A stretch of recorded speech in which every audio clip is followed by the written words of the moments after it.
Durante muchos años se creyó que la emoción y la razón eran opuestas, que pensar era de la cabeza y sentir del corazón. Pero hoy, desde la neurociencia cognitiva, sabemos que pensar y sentir son parte de un mismo proceso.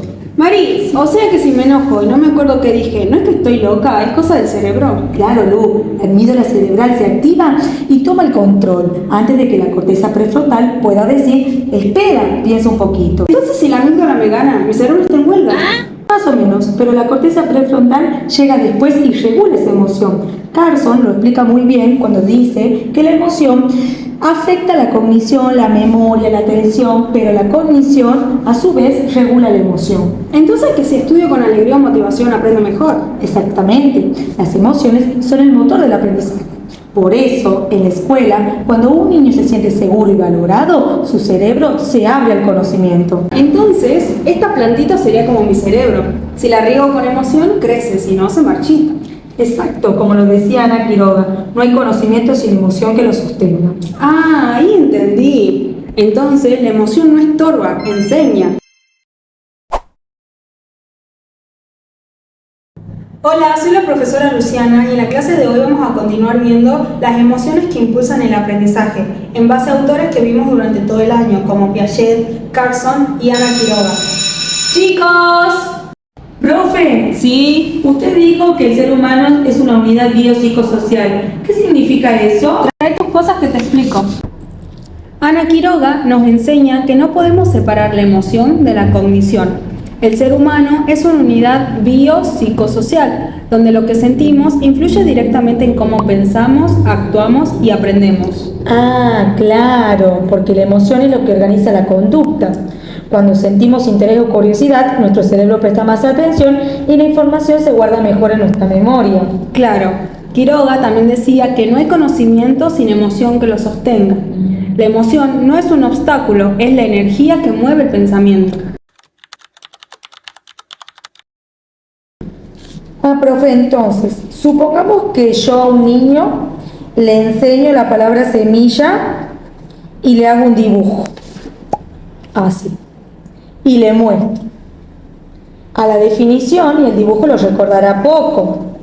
Pero si la plantamos juntos, la riega, la regamos, la vemos crecer, esa emoción de cuidar y esperar hace que el aprendizaje quede grabado. ¿Es así? Claro, ahí también entra Piaget, que dice que la efectividad impulsa la inteligencia. Entonces el niño construye el conocimiento porque algo lo motiva emocionalmente a explorar. Entonces la emoción no tan solo acompaña el pensamiento, la origina. Sí, y lo que hoy confirma la neurociencia es que las emociones activan los circuitos de la atención y la memoria, facilitando la comprensión. Por eso, profe, cuando un niño se siente mal, su cerebro no aprende igual. ¿No? Porque el miedo o el estrés bloquean la corteza prefrontal y la emoción impide que el pensamiento fluya. Sí. Y cuando siente alegría o curiosidad, se activa la dopamina, que activa los circuitos de placer y motivación. Ah, entonces literalmente aprender puede ser un placer. Sí, y no solo es una frase, es neurociencia aplicada. Entonces, si es neurociencia aplicada, ¿por qué no lo compartimos?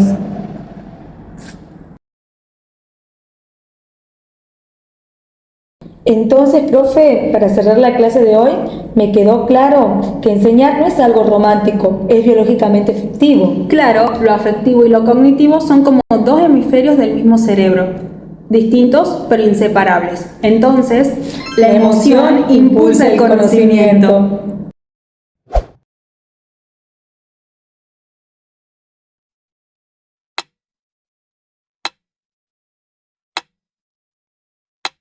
Psicóloga, Sí. creo que tengo una emoción reprimida. Bueno, eso Freud lo hubiera entendido perfecto. En el proyecto de una psicología para neurólogos, decía que el afecto es la expresión cualitativa de una cantidad de energía que circula por las vías nerviosas. O sea que cuando siento bronca o alegría, ¿eso es energía moviéndose en mi cerebro? Exacto, es energía psíquica y esa energía se puede transformar en pensamiento, en acción o en síntomas si se reprime. O sea que si no digo lo que siento, mi cuerpo lo va a expresar de otra manera. Tal cual, Freud decía que toda representación mental está cargada de afecto y que el pensamiento es una forma de procesar la emoción. Entonces cuando me enojo, pero lo pienso en vez de gritar, estoy transformando mi emoción en pensamiento. ¿Y sí? Es lo que la neurociencia hoy confirma. El cerebro emocional y lo racional trabajan juntos.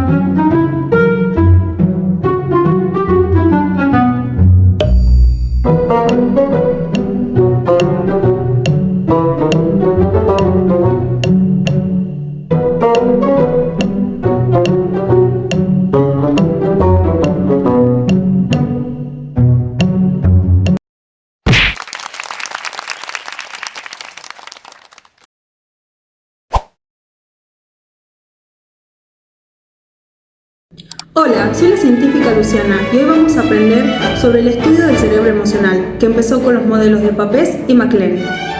James Papez describió el primer circuito que explica cómo ciertas estructuras cerebrales generan emociones. Después MacLean amplió el modelo y habló del cerebro triuno, reptiliano, límbico y neocórtex. Cada nivel cumple una función: instintos, emociones y pensamiento racional. Como cuando tengo hambre, mi cerebro reptiliano me dice comer ya, pero el neocórtex me recuerda que estoy a dieta. Sí, claro, así. Y Neil Carlson, en Fisiología de la Conducta, explicó cómo esas estructuras trabajan juntas. El sistema límbico, la amígdala y la corteza prefrontal regulan nuestras respuestas emocionales, mientras que los neurotransmisores modulan la intensidad de esas emociones. Por ejemplo, la dopamina se asocia al placer y a la motivación. Entonces, cuando me como un chocolatito, mi dopamina se activa y me siento motivada para seguir estudiando. La serotonina regula el estado de ánimo. La noradrenalina prepara el cuerpo para la acción o el estrés. Y por último, la oxitocina está vinculada al apego y la empatía. Carlson decía que la emoción es una respuesta integrada del sistema nervioso central, autónomo y endocrino.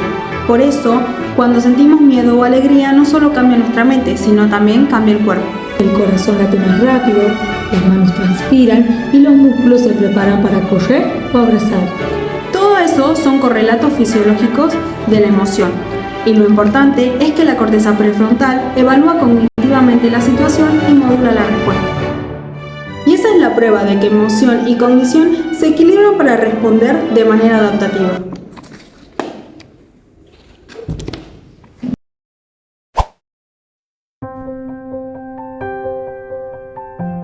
Según Paul Ekman, existen emociones básicas universales, como la alegría, la tristeza, la ira, el miedo, el asco y la sorpresa, que todos los seres humanos expresamos del mismo modo sin importar la cultura.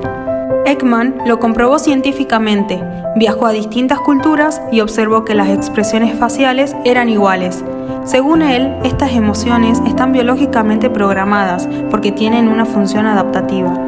Además, regulan nuestras relaciones sociales. No todos los autores piensan igual. Desde una mirada más psicológica y cultural, autores como Quiroga y Pichon-Riviere plantearon que las emociones también se construyen en la interacción con los otros. Por ejemplo, el orgullo, la culpa o la vergüenza se desarrollan según las normas y valores de cada sociedad. Riviere decía que la emoción no es solo una reacción biológica, sino un proceso de significado compartido. Ahí entra la idea de educar las emociones, como plantea Quiroga, aprender a reconocerlas, nombrarlas y regularlas para vivir mejor. Ese es el principio de la educación emocional, reconocer lo que sentimos para integrarlo con el pensamiento, porque como dice la neurociencia cognitiva, no hay aprendizaje sin emoción.